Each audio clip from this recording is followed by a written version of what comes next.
मंत्र सिद्धि होने से साधक में जो लक्षण प्रकट होते हैं उनके विषय में शास्त्रकारों ने कहा है। हृदय ग्रंथि भेदश्च सर्वाय व वर्धनम आनंदाश्रुणि पुलको देहावेश कुलेश्वरी गदगदोक्तश्च सहसा जायते नात्र संशयः।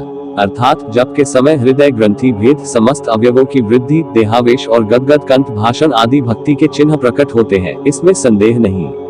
और भी अनेक प्रकार के चिन्ह प्रकट होते हैं। मंत्र के सिद्ध होने का सबसे मुख्य लक्षण तो यही है कि साधक के मनोरथ की पूर्ति हो जाए।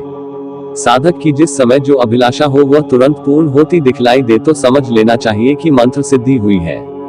मंत्र के सिद्ध होने से मृत्यु भय का निराकरण, देवता दर्शन, देवता के साथ वार्तालाप, मंत्र की भयंकर शब्द सुनाई पड़ना आदि लक्षण भी दिखलाई पड़ते हैं। सकृदुचरिते मंत्रे चैतन्य संयुते दृश्यन्ते प्रत्यया यत्र पारपर्य तदुच्यते।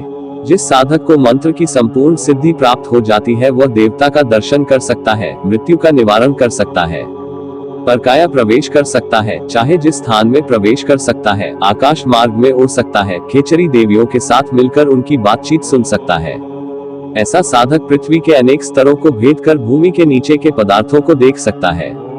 ऐसे महापुरुष की कीर्ति चारों दिशाओं में व्याप्त हो जाती है। उसे वाहन, भूषण आदि समस्त सामग्री प्राप्त होने लगती है और वह बहुत समय तक जीवित रह सकता है। वह राजा और अधिकारी वर्ग को प्रभावित कर सकता है और सब तरह के चमत्कारी कार्य करके सुखपूर्वक जीवन व्यतीत कर सकता है। ऐसे सत्पुरुष की दृष्टि पड़ते ही अनेक प्रकार की व्याधियां और विषयों का निवारण हो जाता है। वह सर्व शास्त्रों में पारंगत होकर 4 प्रकार का पांडित्य प्राप्त करता है। वह विषय भोग के प्रति वैराग्य धारण करके केवल मुक्ति की ही कामना करता है। उसमें सर्व प्रकार की परित्याग की भावना और सबको वश में करने की शक्ति उत्पन्न हो जाती है। वह अष्टांग योग का अभ्यास कर सकता है, विषय भोग की इच्छा से दूर रहता है, सर्व प्राणियों के प्रति दया रखता है और सर्वज्ञता की शक्ति को प्राप्त करता है। सब प्रकार का सांसारिक वैभव, पारिवारिक सुख और लोक में यश उसे मंत्र सिद्धि की प्रथम अवस्था में ही प्राप्त हो जाते हैं।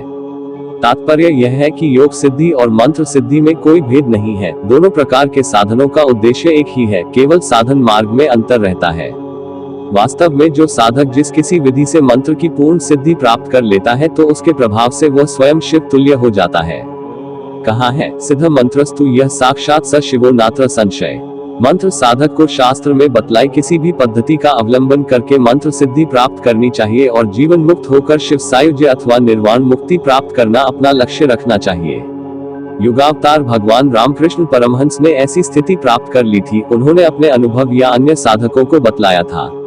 कलयुग में मंत्र जप अथवा अपने किसी इष्ट देव का जप करने से सब प्रकार की इच्छाएं पूर्ण होती हैं। एकाग्र चित्त, मन और प्राण को एक करके जप करना चाहिए। इष्ट देव के नाम रूपी मंत्र का जप करते करते समुद्र में डूब जाओ, बस तुम भव सागर से पार हो जाओगे।